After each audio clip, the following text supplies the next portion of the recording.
ADD. Adults have it too, and we're going to find out an awful lot more with the expert, Dr. Ron Sterling. Welcome, Dr. Sterling. Well, thank you for having me. I really appreciate being able to talk about this. So, I thought that ADD was just a kid's disease, but it's not, huh? No, it's not. It's a lifelong, essentially genetic-based disorder. Genetic-based? Yes. And the environment doesn't cause it, chemicals in our diet doesn't cause it?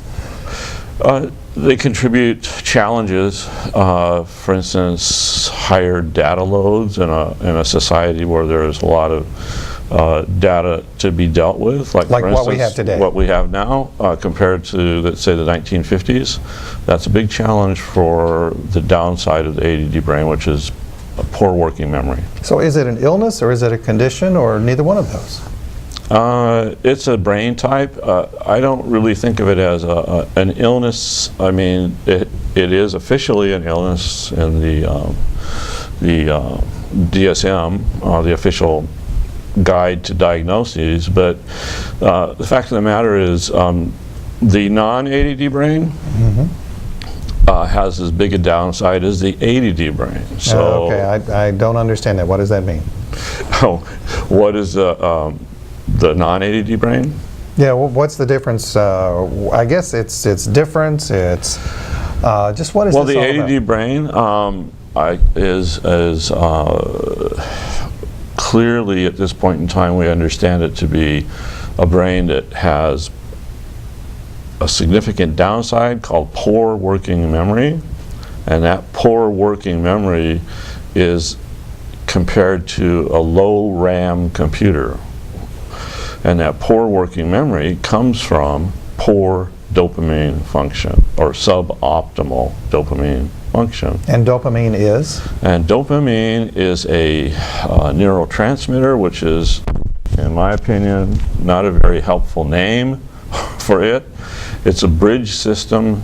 It is a simple chemical that transfers data between two nerve cells. So it acts as a bridge between two nerve cells to keep the data moving along. So if somebody's got low dopamine, why can't we just inject people with more?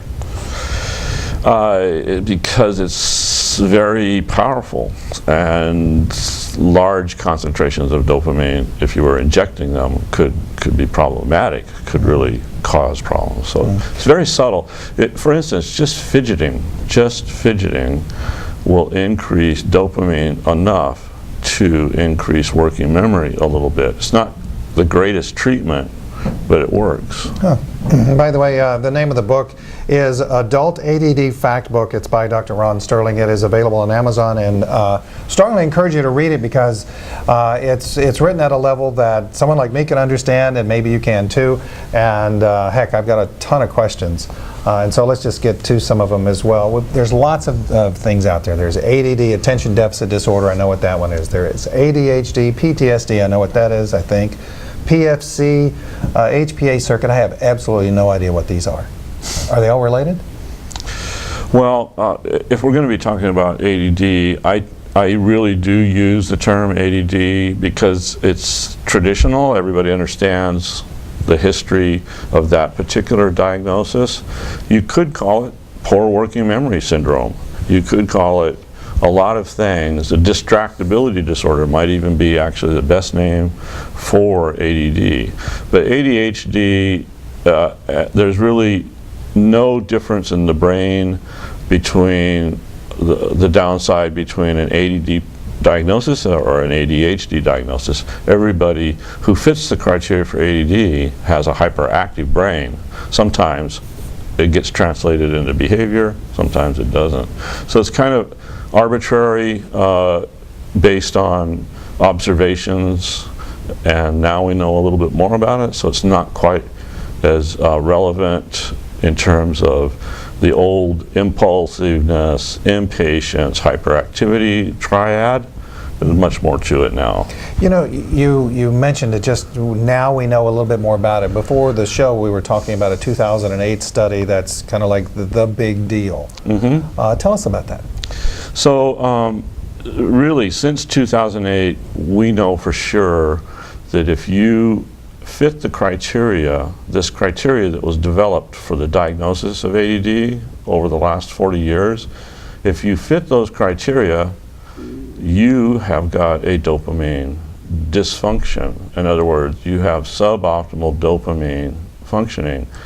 If you don't fit the criteria for ADD, you don't have a dopamine problem. You might have some other problem, but you don't have a dopamine problem. Can you summarize the criteria? Yeah, and well, just let me tell you about 2008 a little bit. So 2008, the first study that had been in the pipeline for quite a while came out from the NIMH. They have the biggest budget, so they beat everybody to the punch. But it took them a long time to do it, and that's the study that clearly showed what I just said about dopamine function and ADD criteria. So the criteria for ADD has always been pretty much the same for the last 40 years, which is impulsive, impatient, forgetful, distractible, hyperactive can be part of the behavior, fidgety, losing things, sometimes overstructured, sometimes almost can't handle much data, get overwhelmed easily, low frustration tolerance, temper tantrums, and short temper. So all of those criteria relate pretty much, there's only one thing about those criteria that doesn't relate to low working memory, and that's the ability to do risky things without feeling too much of a fear, essentially, or illness, or aversive, in other words, can actually go down certain roads with respect to threat that maybe somebody else who doesn't have a dopamine problem could not do, because they would start to feel sick doing that. Because I've known people just like what you've described, and I just thought that they just exhibited bad behavior, and I didn't play with them. Right. And they're not my friends. So what you're saying is that they may indeed have an illness. Well, again, illness is a difficult term for me to use as a scientist, because you would tend to think that an illness would be the exception, and the norm would be something that's not an illness. But in a sense, this suboptimal dopamine problem, so to speak, is widespread, and it varies from mild to severe based on how many of your dopamine genes are problematic. So there's 10 different dopamine genes. And when you've got 10 different genes controlling a system of bridges, so to speak, those bridges can be affected in so many different ways. And so you can have one kind of ADD, you might have a dopamine gene problem that's your transporter or your D1 receptor, and I might have a dopamine gene problem that's a D2 receptor, totally different gene. Still, we both have ADD, because it has degraded the dopamine function enough to cross the line to where we have poor working memory. Wow.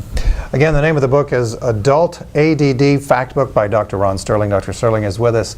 Let's find out a little bit about you. Has work with ADD and patients of that, has that been your life's work as an MD and as a scientist? Nope. In a sense, I was a general psychiatrist. I did do a geriatric fellowship at one point in 1999, because I wanted to learn more about geriatric psychiatry. And then I really didn't get into understanding or investigating ADD thoroughly until 2009. And the whole reason I even got into looking at it had nothing to do with my practice. It had much more to do with, I was trying to figure out, well, what's going on with our culture? Because our culture, the United States culture, there's some other cultures that fit the criteria too, but it's essentially the United States culture fits the criteria for the diagnosis of ADD. So what's that all about? That's what I was trying to figure out, and that's what led me down that path. Is that because that there are so many different stimulation points that are coming our way? I mean, you're watching television, you're on a tablet, you've got the computer going, you've got headphones on, and you're listening to music all at the same time, and you're 10 years old and that's normal. Yeah, well, that would be how our culture has evolved, right? Because that's the dominant sort of behavior at this point in time. So the question is, why did it go that direction? Well, in a sense, it went that direction because there were these technological advances, so to speak. But is that bad? Is that bad from a brain But standpoint? in the same sense, though, it's also overwhelming for people who have difficulty holding a thought for more than a second or two. So poor working memory. Working memory is the same thing as RAM and a computer. It's literally the same thing. And working memory in our brains depends upon dopamine. In a computer, RAM depends upon electricity. You turn off the electricity, RAM goes away. If you were writing something to your hard drive when you did that, it wouldn't get written. So essentially what happens in the A.D.D brain is that poor working memory doesn't allow people to hold a thought long enough to literally make a decision about it, do something with it. So it's just streaming data. In your book, I mean, seriously, fact book, it doesn't read like a book of facts. It reads actually, it's readable to me. And so I guess I can hold a thought, so I don't have it. But my point here, though... Well, if you stayed out of trouble, you probably don't have it either. I'm just saying. I'm not going to say that part. It's basically, if I'm sitting here watching this right now, I want to know, how come you know your stuff?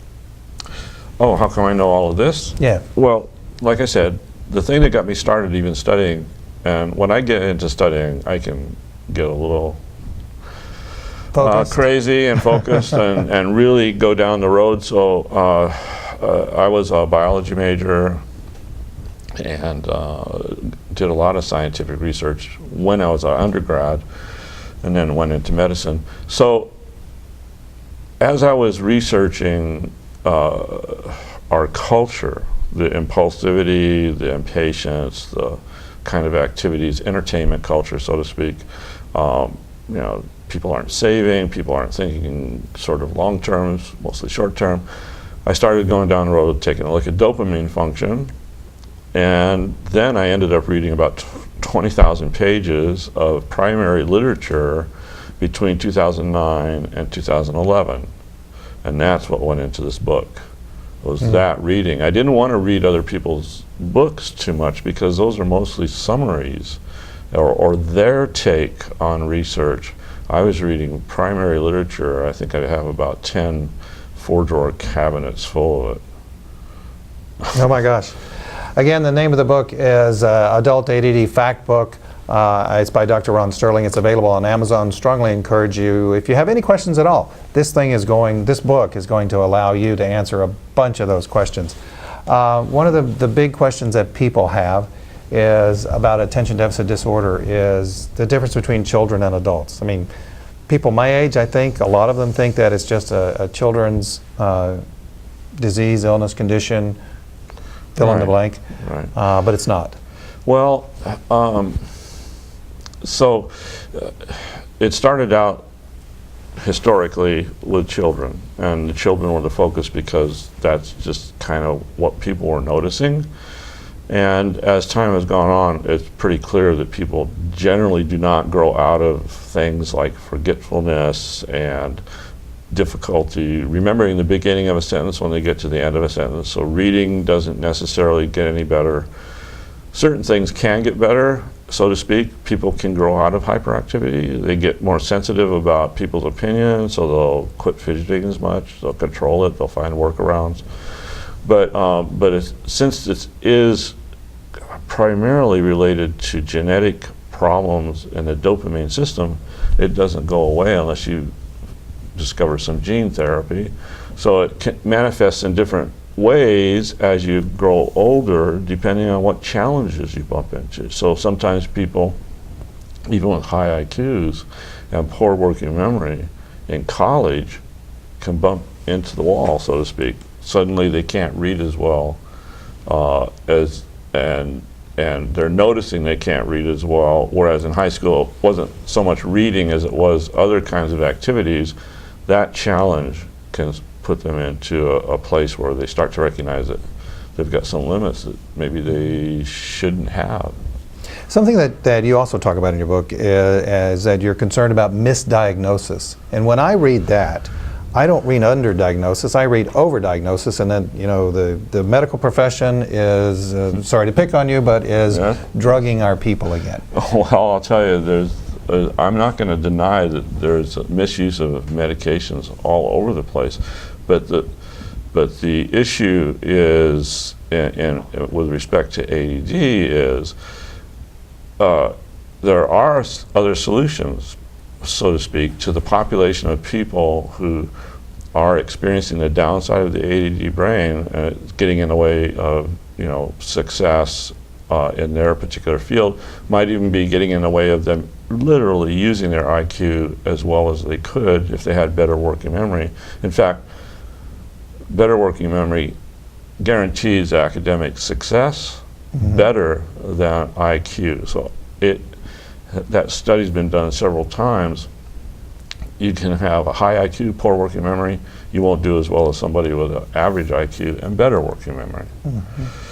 So working memory is really important, and there's a lot of working memory problems. So the question is there a lot of ADD? Yes, there is. Is it problematic? Only if you're getting in trouble.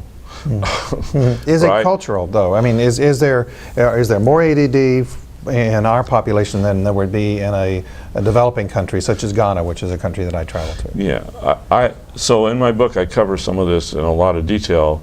The Western Hemisphere has particularly got a high population of dopamine problems. So the whole Western Hemisphere, not just the United States.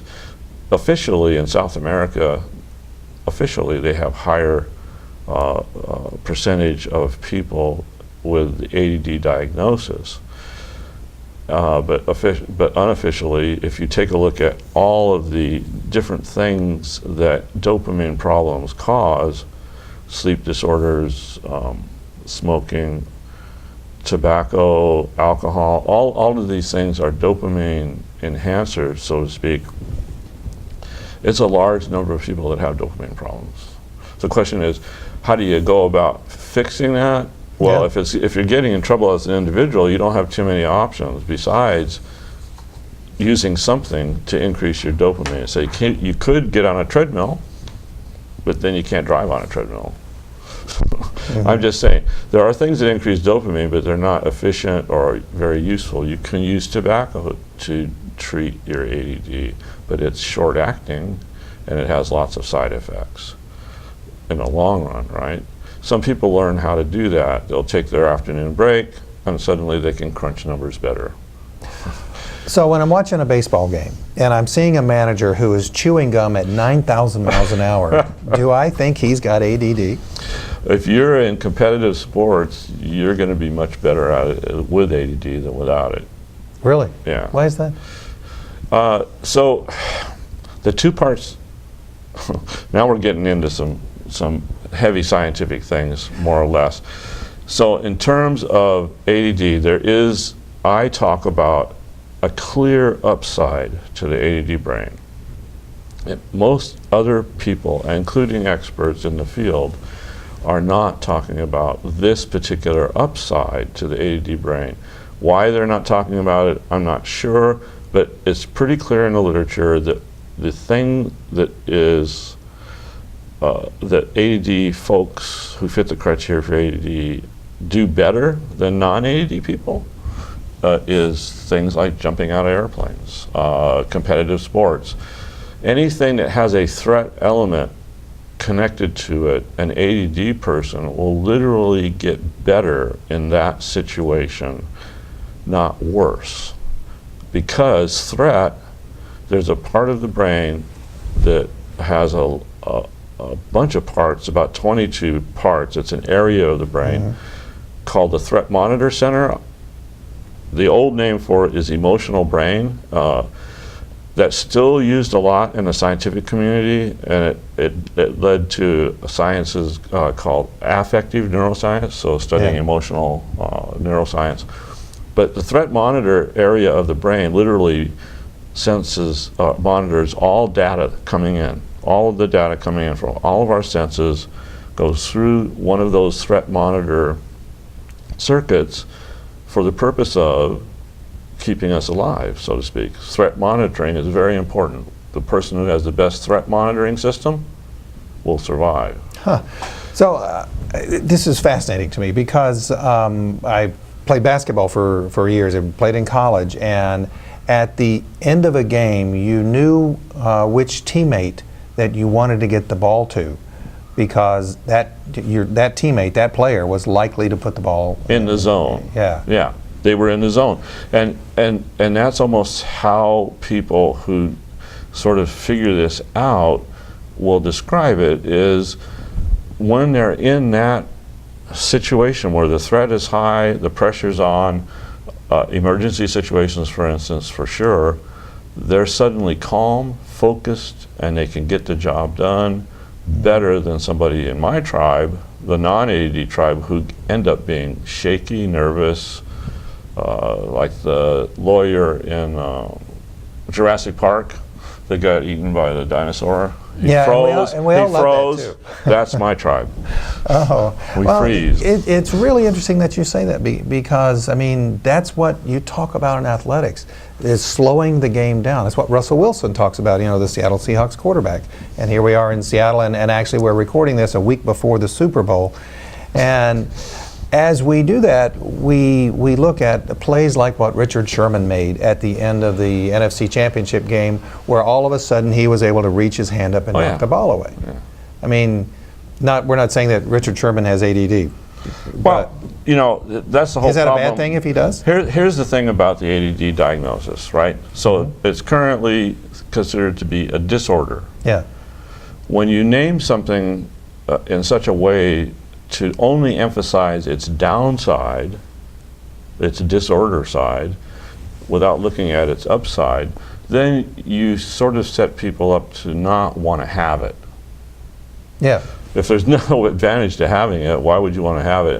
And if you're going to be said to have a disorder or an illness, nobody wants that.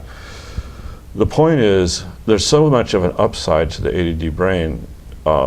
They make the best first responders. They make the best combat. They make, don't send people like me to war, because we'll come back with PTSD. The ADDer won't. Literally better in threat situations. Threat literally treats ADD. In other words, working memory goes up because the dopamine levels go up. So it sounds like what you're saying is that we can actually predict who's going to react through dopamine levels. Yes. Is that right? Yeah. I think so. I think the literature is very clear on it. And if you look at all of the information about people who do perform and don't sort of clutch in situations, it's people who fit the criteria for ADD. They don't want to say they have ADD only because it's currently called a disorder. And what I'm trying to do actually is help people understand that it's not just a downside to the ADD brain. So if I go in, huge upside. Yeah. So if I go in and say, "Hey doc, how about testing my dopamine levels?" And he looks at me and says, "What? Is that what he's going to do?" I mean, are there doctors out there who really understand this like you do? A few. Not a lot. Unfortunately, this particular information since 2008, the literature, hundreds of studies since 2008, thousands at this point. We know so much about dopamine. We don't know much about serotonin and some of the other neurotransmitters like we do about dopamine, but it's relatively new. If you think about it, 2008, 2014, 6 years.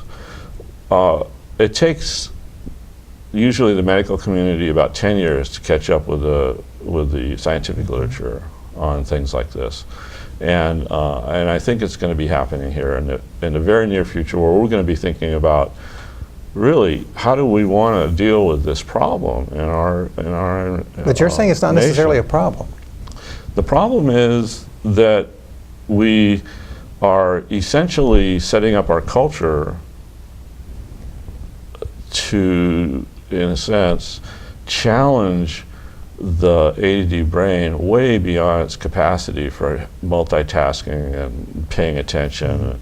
So we have a distractibility quotient in our society at this point based on all of the different kinds of technology, consumerism, you name it, activities oriented. We're a very activity oriented nation. Sure. And so mindfulness isn't really taught. It's being slow. What?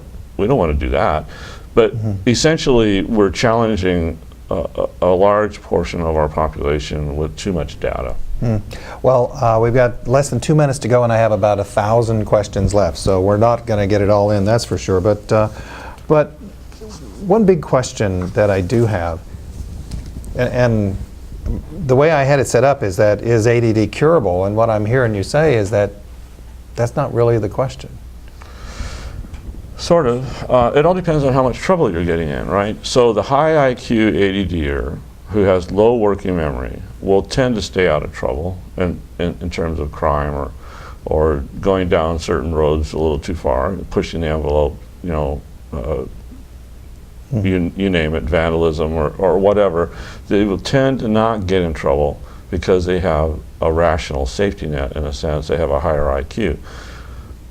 Poor working memory and average IQ and below average IQ, those people can get in a lot of trouble because there's no way to sort of appraise their thoughts before they act on it. They can't hold the thought long enough, and there's no rational safety net like IQ. So if you're getting in trouble, yeah, you want to try and fix that. But if you're not getting in trouble, you might only need to use A.D.D meds, so to speak, to fix your working memory for the tasks that you're not doing so well at.